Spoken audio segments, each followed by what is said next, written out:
Robert F. Kennedy Jr. is an independent running for president. Here's the question. If Kennedy grew enough support, could he actually help Donald Trump in November? That's the question I'll be answering here on the Jonathan Lovegrove YouTube channel.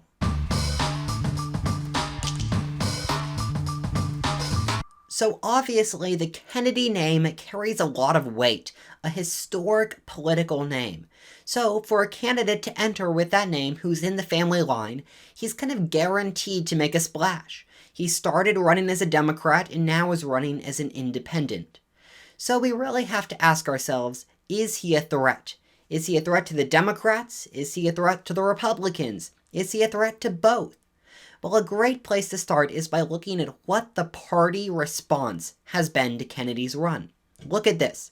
The Democratic National Committee is launching a campaign to counter RFK Jr.'s presidential bid. So right there is a great sign. If the Democrats are trying to develop messaging to combat Kennedy, that means they're probably concerned about the impact he may have. But it's not just the Democrats. Back when Kennedy announced he was running as an independent, a Trump spokesperson said this about his campaign. It's nothing more than a vanity project for a liberal Kennedy looking to cash in on his family's name. So clearly, the two major candidates, Trump and Biden, don't want Kennedy in this race. But why is that? And what impact could he have?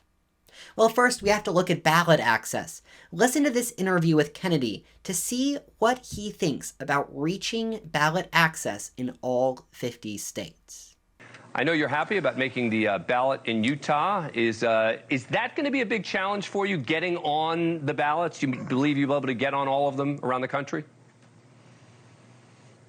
Yeah, Dan, first of all, thanks for having me on the show. I've been looking forward to being on this show for a while. We're going to be able to get on the ballot in 50 states and the District of Columbia. It's going to be harder for us. President Biden and President Trump get on for free. They're automatically on. It will probably cost us around $15 million and maybe more to get on the ballot, but we're going to be able to do it. I think in the long run, it's probably going to be advantageous for us because we're going to have a better ground game when the election comes. So Kennedy is confident that he can get on the ballot. Well, that is a lot of confidence that may not be fully founded in truth.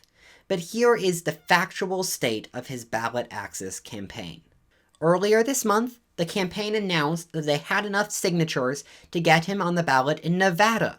He's already qualified for Utah, and his super PAC says he will get on the ballot in Arizona, Georgia, and South Carolina.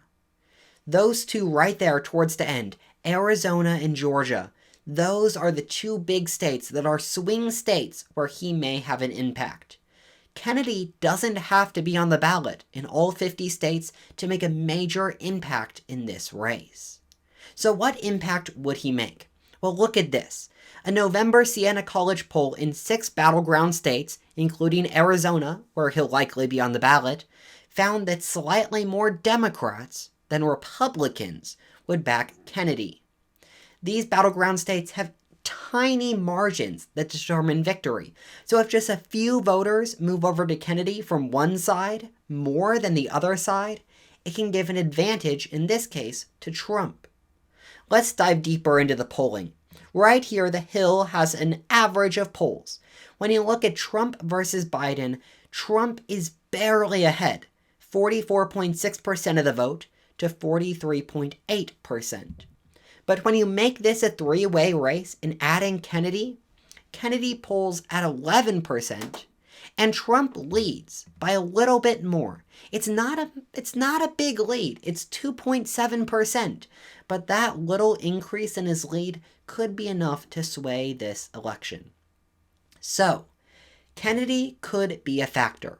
There are still months until November. We have to see how Kennedy runs his campaign. But if he's smart, he could make a very real impact on this race. Watch what Kennedy said about swaying this race. Isn't the most likely kind of best case scenario that you win some of the smaller states. You get those electoral votes. And in a close race, that could mean, in effect, though, you deprive a Trump or a Biden of the necessary 270 votes that either would need to win, right? That would mean the election effectively goes to former President Trump, since it would then go to the state houses. A majority of state legislatures are controlled by Republicans. I mean, I'm sure this is an issue you have thought about, because you've made it clear that, your goal is certainly not to help Donald Trump. You've said that you think you actually hurt Donald Trump more than help him. But if you were to take enough electoral college votes and neither Trump or Biden got the necessary number, then you are kind of giving the election to Donald Trump, no? We don't think so, Dan. If no candidate gets 270 votes, it goes to a contingent election. In the contingent election, the Senate chooses the vice president and the House chooses the president. But according to the rules of the 12th Amendment, each state gets one vote. Right. And the congressional delegation has to agree on it. And if you actually look at the composition of the congressional delegations, there's no way that they'll be able to agree on it. The Republicans have a 9-state advantage. So if you just said, okay, that states get to vote red or blue, but there's a lot of delegations that are split, like, for example, Minnesota. And the Democrats are never going to vote for Trump, and the Republicans are never going to vote for Biden. They'll lose their careers. So we think it's going to end up with a compromise candidate, and we think that that's going to be me. In that response, Kennedy switched to talk about a contested election where no candidate reaches the electoral threshold. If that happens, then there could be a situation like he's describing, but I actually don't think that's the most danger Kennedy could pose to a candidate. Kennedy doesn't even need to win a state to influence the vote by slight margins that could change victory. That's where I believe he may have a very real impact. So, Kennedy in the next few days is announcing his vice president. As we see him try to grow his campaign, this may be a big decision.